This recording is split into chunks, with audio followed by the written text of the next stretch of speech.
Okay, so we'll keep going then. So as I mentioned, I'm Sam, this is Michaela.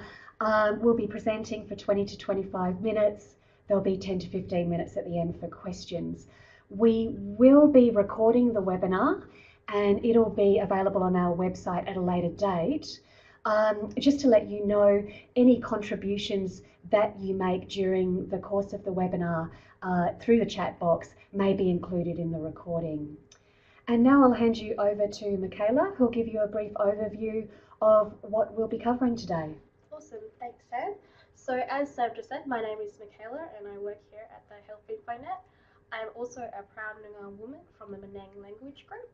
So today we're going to introduce you to the HealthInfoNet website.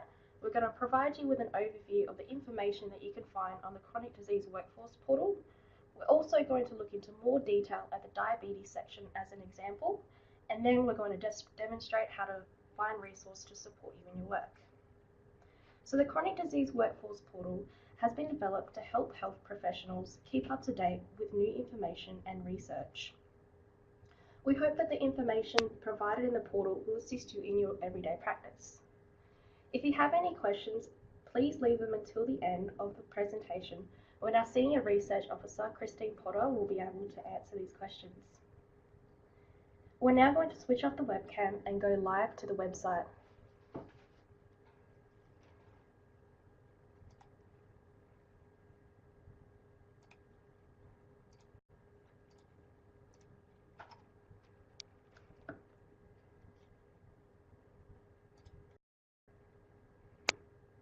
Awesome.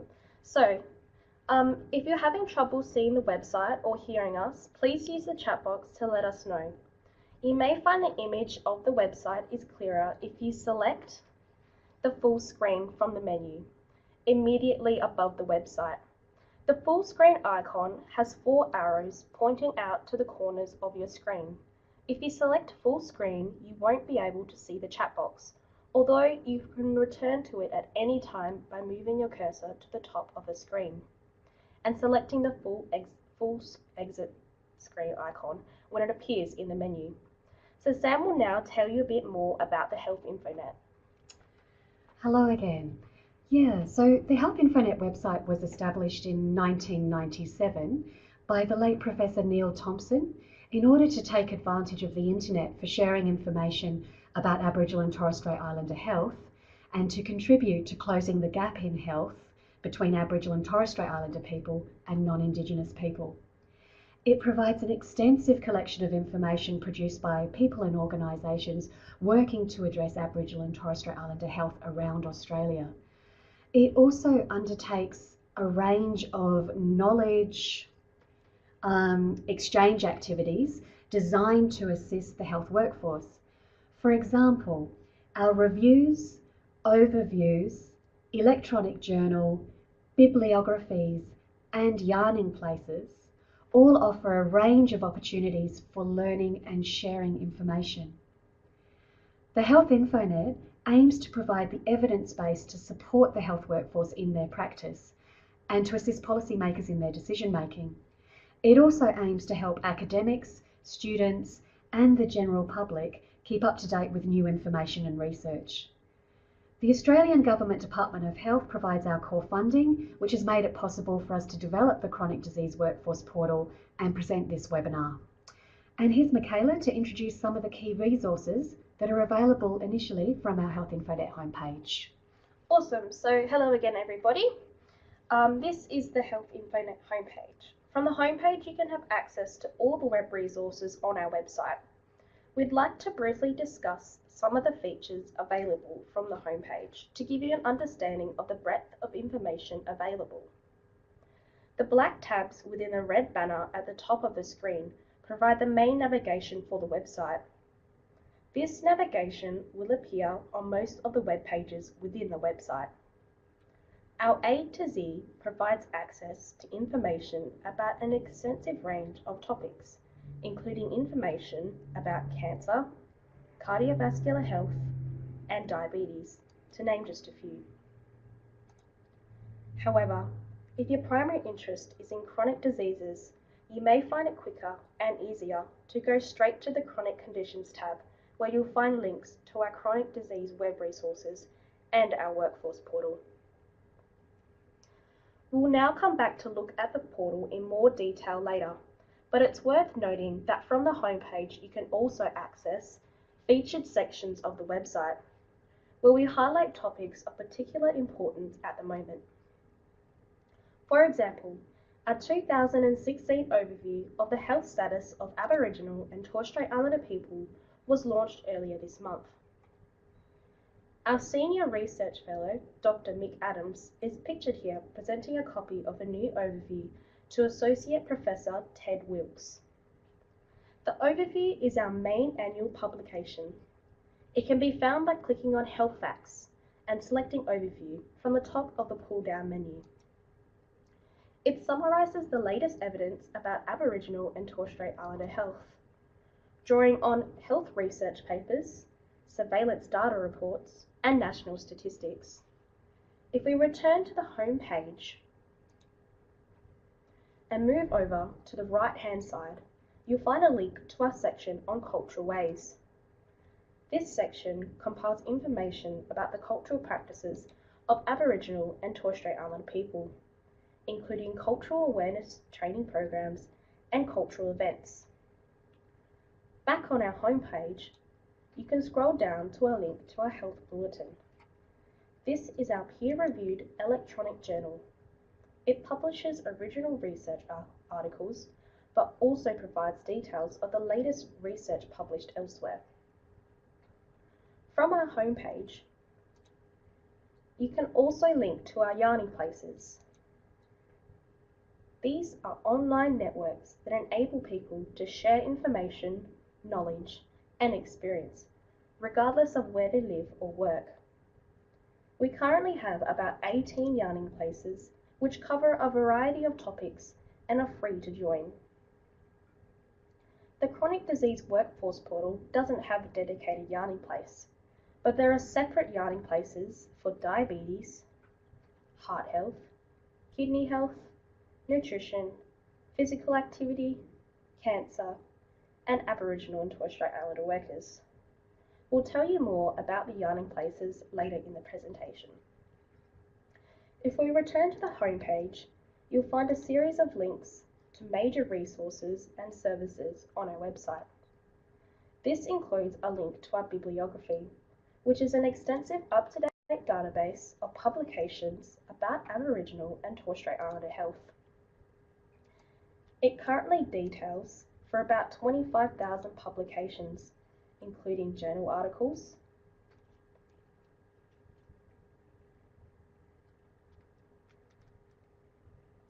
books, reports, and theses, and it is constantly expanding. We should also point out that you can return to the homepage for almost everywhere in the website by clicking on the gecko in the red banner. This can be useful when you are navigating the 4,000 plus web pages of information available on our website. Below the links to our bibliography and other resources are links to our various workforce portals, including the Chronic Disease Workforce Portal, which is located second from the left in the top row. The workforce portals address different health topics and have been developed with dedicated funding from different organisations. They're designed to give quick access to current information that may be useful to the health workforce. We'll now explore the Chronic Disease Workforce Portal in more detail. The portal was launched in June 2016 and was produced with funding from the Australian Government Department of Health. The artwork used across the portal is called Possum Dreaming and was painted by Phyllis Naparulu Williams. Phyllis was born near Yuendumu in the Northern Territory. So the Chronic Disease Workforce Portal gives quick access to information about selective chronic diseases. More detailed information about each of the diseases and risk factors covered in the portal is provided on other parts of the HealthInfoNet website. The chronic diseases that we have chosen to cover in the portal are the main chronic conditions identified by the Australian Government Department of Health. They include cancer, diabetes, heart health, kidney health, and respiratory health. Nutrition and physical activity are risk factors for chronic disease and are also covered here. On the right-hand side of the portal homepage, you'll see a newsfeed about chronic diseases. If you click on More Chronic Disease News, the full list of news items appear. Most of the topics within the portal also have a separate newsfeed specifically dedicated to news about that topic. Finally, when we hit the back button, we return to the portal homepage. Scrolling to the bottom of the homepage, we find links to several of our related topics, although there are many more. Sam is now going to take you through the diabetes section of the portal. Hello again. So this is the homepage of the diabetes section of the portal. It provides access to health promotion resources, health practice tools and information, and information about programs that promote healthy lifestyles and chronic disease management for Aboriginal and Torres Strait Islander people. It also highlights workforce opportunities for chronic disease workers, including job vacancies, events, training and funding. Each topic within the portal breaks down information into the sections that appear on its home page. If we start with the key facts, you'll find a succinct summary of general information about diabetes, what it is, the symptoms, the consequences, and what can be done to prevent diabetes. By clicking on the right navbar, you can access the other parts of the diabetes section, such as program and project information from any page in the portal. We should mention that research programs and projects aren't included in the portal, but can be found by searching our full programs and projects database. So let's take a look at the information provided in a program or project entry. For example, if you are interested in Indigenous specific programs and projects that have been or are currently conducted in New South Wales, you'd select the following boxes. When the programs and projects are filtered this way, the entry for Auntie Jean's Good Health Team program appears near the top. At the top of the entry, you can see immediately that the program is still underway and that it has been evaluated. There's an abstract, as well as who to contact for further details and links to any additional info. In this case, there are related publications and we provide details and links to these as well. You may notice that by clicking on the program entry, you've been taken out of the portal to the Programs and Projects database in the Key Resources and Services section of the website. You can see this by looking at the navigation links across the top of the page or in the navbar on the left. The easiest way to return to your previous location in the portal is to click the back button. If you're interested in locating resources rather than programs and projects, click on the resources link under diabetes in the right navbar. First, let's take a look at some of the health promotion resources that have been produced around Australia. Here you'll find details about leaflets, posters, videos, comics, and other resources that are relevant to Aboriginal and Torres Strait Islander people and have been designed to raise awareness and assist with community health education. Only resources developed since 2010 are included in the portal, although older resources can be found by searching our full health promotion resource database. The list of resources can be sorted by clicking on the headings along the top of the table.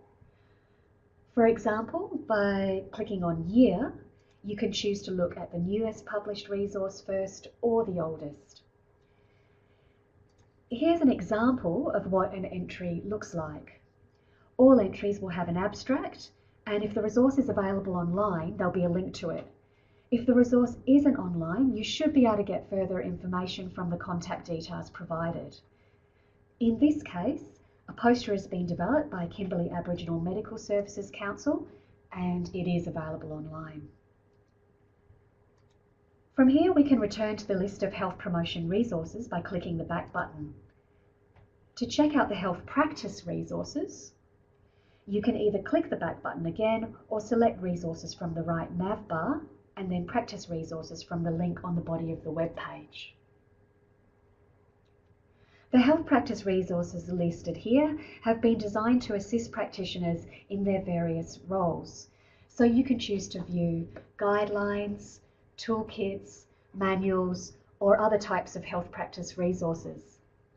If you select guidelines, you'll see that they can be sorted in the same way that the health promotion resources can be sorted. That is by title, year, author, etc. So let's look at the entry about the MBS flowchart for chronic disease. This is a poster produced by the Aboriginal Health Council of South Australia in 2016. Author and publication details are accompanied by a brief description of the flowchart, contact details, and links to the resource. We'll now move on to quickly show you the workforce section of this part of the portal by clicking on the workforce link in the diabetes section of the right nav bar. Here you'll find information about courses and training, job opportunities, conferences, workshops and events, funding, and related workforce publications. A lot of the information is about resources that are available for professional development. If we look at an example of courses and training, you can see that it looks similar to the other sections and can be sorted in the same way by choosing from the headings across the top. The 2017 Australian Diabetes Society Practical Skills course provides an example of what each entry will look like.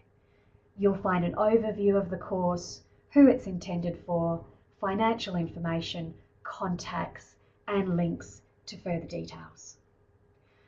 Before we finish today, Michaela will show you some other links within the right nav bar. So we'll return to the courses and training page by clicking the back button. Awesome, so we've already referred to the right-hand nav bar because it enables you to navigate within each health topic and to all other topics in the CD portal. But there are other important links in this navigation bar as well. Starting at the top, the link to the bibliography takes you to a subset of records that all contain the keyword diabetes. At the moment, we have more than 1,200 publications within the most recent appearing at the top. If we return to the portal, the next link in the nav bar is to the Health Bulletin. Clicking on this will reveal a list of all the items about diabetes that have been featured in the bulletin. Again, this is ordered with the most recent publication at the top. Returning to the nav bar again, you'll also find links to the Diabetes Yarning Place, Twitter account, and newsletter. These resources offer different ways for you to share your knowledge and learn from others. Clicking on the Yarning Places icon takes you to the homepage of the Diabetes Yarning Place, which currently has about 300 members. You can log in or join the Yarning Place from this page. The key features of each Yarning Place include a yarning board, a mob members list, and events.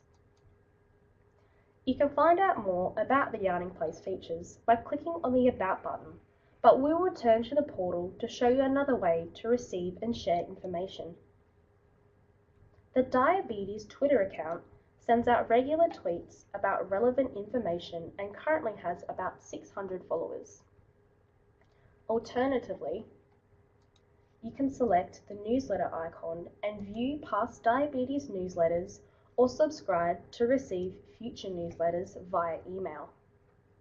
Newsletters are sent out regularly and include news items and details about relevant programs and projects, publications, resources, conferences, workshops, events, and jobs that have been recently added to the website.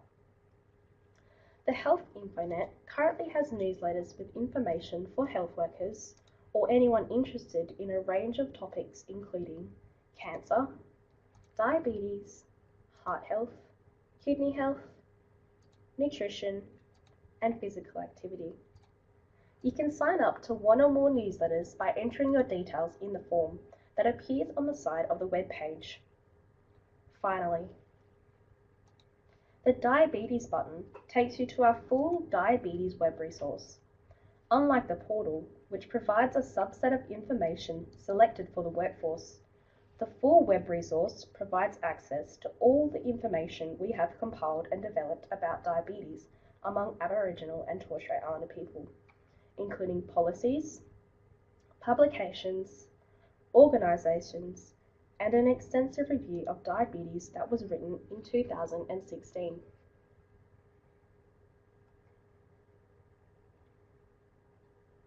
Great. So this brings us to the end of the presentation part of the webinar. We'll now return to the homepage of the Chronic Disease Workforce Portal so we can direct you to relevant sections if you have questions about where to find specific information. If you have been viewing the website in full screen, you may want to minimize it now by moving your cursor to the top of the screen and selecting the Exit Full Screen icon when it appears in the menu. This will enable you to see and use the chat box during question time. So we're now going to switch on the webcam. Hello. So Sam's now going to say goodbye and Christine's going to come join us to answer any questions that you guys may have. See ya. Thanks for joining us.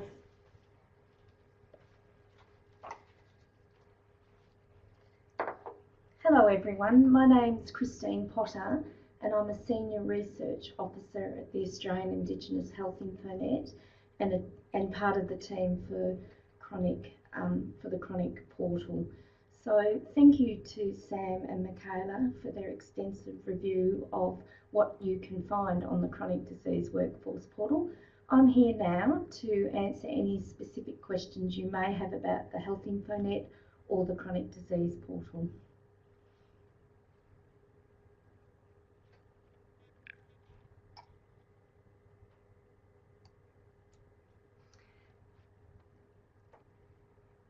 Okay, just to get us started maybe, one of the questions that's quite common to the workforce portal, to the Chronic Disease Workforce Portal, is why do we only have cancer, diabetes, heart health, kidney health and respiratory as the chronic disease that are outlined on the portal, when people may suggest that there are many more other chronic diseases that could be part of this portal. This is mainly due to the funding that we receive as part of our core funding from the Department of Health, and at the specific ones that they look at, they include these ones as well as mental health and also tackling smoking, which are available on other sections of the Australian Indigenous HealthInfoNet website. I see that we have a question here from Jess and Kat. Are there any data sources, Excel data cubes that can be accessed from the site? We don't specifically provide Excel data cubes unless they're part of a report that is provided maybe through the ABS or the Australian Institute of Health and Welfare, which you could access for a particular topic through our extensive bibliography, which is sourced from the main homepage of the HealthInfoNet. If you were to look at our overview, you may see a number of tables and figures that also may provide some information. Okay, thank you, Millie. How do we get in touch with you if we have any information to share? You can share information through our Contact Us, which is found, if you'd like to show them, Michaela. Yeah, awesome. So I'll just put on the contact slide for you guys. So this will provide you contact details for the Australian Indigenous HealthInfoNet if you have general queries, but if you have some that relate specifically to the webinar today, then you can contact Michelle Elwell and her contact details are available on the closing slide. I think we have one from Siobhan. How can we let you know if we have resources or programs and projects that could be included in the portal?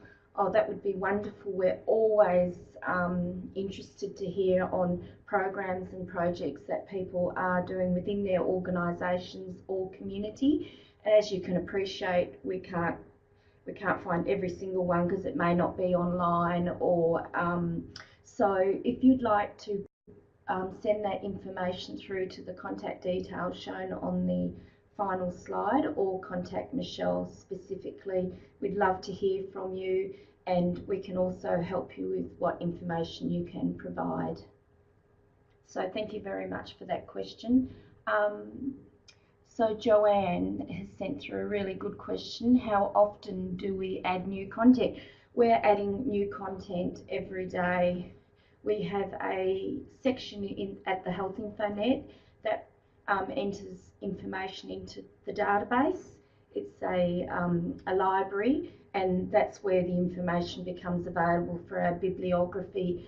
A wonderful way of knowing what's currently being added to the website is to subscribe to the newsletters, or to look at the health bulletin and subscribe to that, because that will provide you with information that's always being added to the website.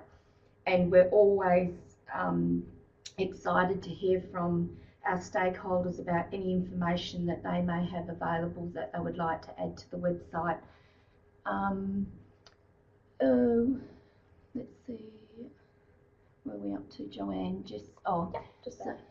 Thank you, Jess and Kel, for your reply, and thank you to I'm sorry, I can't pronounce that name. I'm really sorry, but thank you very much for your feedback on the presentation. Okay, Jess and Kel, thank you. Do you have any information or data that is more granular than the national state level? If not, do you have plans to do this or to advocate for better information?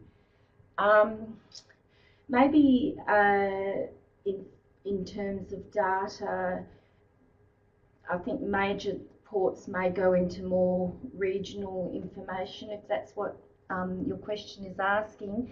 I'm not quite sure about that one, and I'd really love to get back to you with a more positive answer towards that question. So Jess and Cal, if you could contact us at the HealthInfoNet, so we have your contact details, I'll do a little bit more research on that and get back to you, if that's okay with you.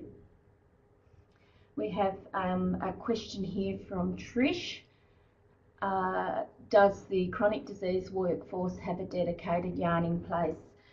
No, Trish, the chronic disease portal does not have a dedicated yarning place, but a number of the topics within the portal do have their own dedicated yarning places. Cancer, diabetes, heart health, kidney health, nutrition and physical activity have. So if you were to go back to the home page and click on the button for the yarning places, you will find the information there on how to join those yarning places and contribute, but also share information from a wide range of stakeholders nationally. Karen and Michelle, we are very impressed and will use the website for our clients. We also provide a program for non-Indigenous clients. Is there a similar resource page or website that we can use for those clients who have chronic conditions? Our website is specifically for Indigenous content. However, we do often have mainstream information which may be practical and useful for Aboriginal and Torres Strait Islander people. For clients who are not Indigenous, maybe you could look at your state level departments of health to find some of that information. If you're still having trouble with that, then please do send through an email to us and we may be able to help you out there. So I think we're still getting some questions coming through, which is wonderful. We love to get lots of questions, because then if there's something that we haven't actually covered in our presentation, then we can provide that information not just only to you but to the people who are participating in the webinar. great website. Oh, one from Julia. Great website and presentation. Will this webinar be recorded? Yes, the webinar will be recorded, and at a later date we will have it up live on our website, and we're in the process of actually having a button on our homepage, or actually on the chronic disease portal, where people will be able to access that. And to let people know, we will find that information maybe through a news item or through our newsletters. So thank you, Julia.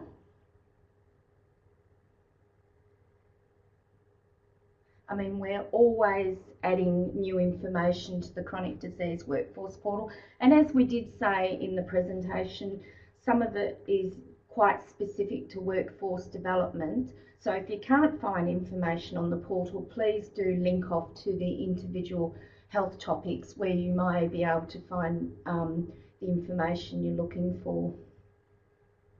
And there is a wealth of information on the portal, and it's wonderful if people are made aware of it. So please don't be frightened to share this information with your colleagues or somebody you know in other parts of Australia who have access to the internet and to the Australian Indigenous HealthInfoNet, because the more people we have looking at it and the more people that contribute it becomes a really, really wealth of information for workers in the field. We've got a few people typing. So. Yes, we've got a few people typing as well. Julie, oh yes, we've just answered that question. If you're looking for a resource and you can't find one, what would be the best way if one exists? Would this be the yarning place? So if you're looking for a resource and you can't find it, you could contact us, and we may have contacts where we can find that information. The yarning place is a wonderful source of information. If you put a message out on the yarning place, then the people within that group may be able to help you.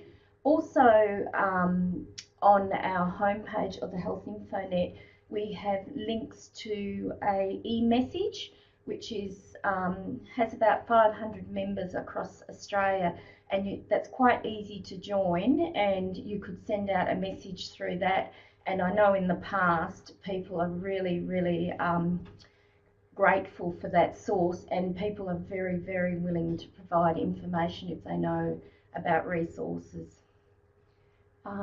Susie, are we allowed to use some of your resources off the HealthInfoNet website for community events? If you can access the PDF or HTML, I mean mainly the PDF or the Word document, and there's no copyright infringements actually on the document, then there should not be any problem with providing that information for community events. The other thing would be to maybe, because we do provide contact details for every entry, if you're feeling unsure, as to maybe contact that person and see if it's okay to use that information. I hope that helped you out, Susie. And we've got a few more questions coming through. This is wonderful.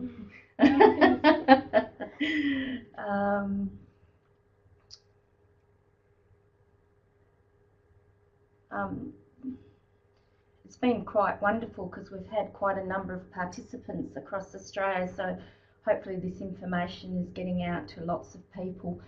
Karen and Michelle, do you have any promo material for GPs so practice managers can access? So the promotional material for, I'm not quite sure if you mean health promotion material for GPs, but if that was the case, if you went to our resource section under either the Chronic Disease Workforce Portal or on our main bibliography, which comes off the homepage for resources, there may be information that's available for GPs. If that isn't quite answering your question, please do contact us and we can provide you with more specific information. So, Oh, got a few. I hope I've got through everybody's questions and I haven't missed any. Just got one final comment coming through. I suppose it's about time to wind it up. So if anybody's got any final questions, could they just send them through, please?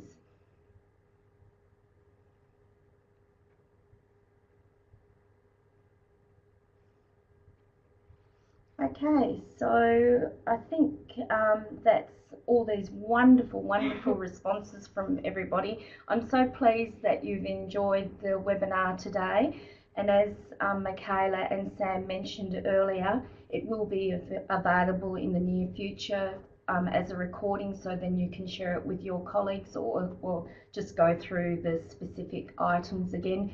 Please do contact us if you have any information that you want to share with us or you're not quite sure about different aspects of the webinar. Okay, thank you very much. Awesome. So I thought I'd let you all know our next webinar will be hosted by the Australian Indigenous Alcohol and Other Drugs Knowledge Centre on Wednesday the 3rd of May 2017. It'll be presented by Associate Professor Ted Wilkes and Professor Dennis Gray from the National Drug Institute. Further details will be available closer to the date. We hope you found this introduction to the Chronic Disease Workforce Portal useful. Thank you very much, everybody.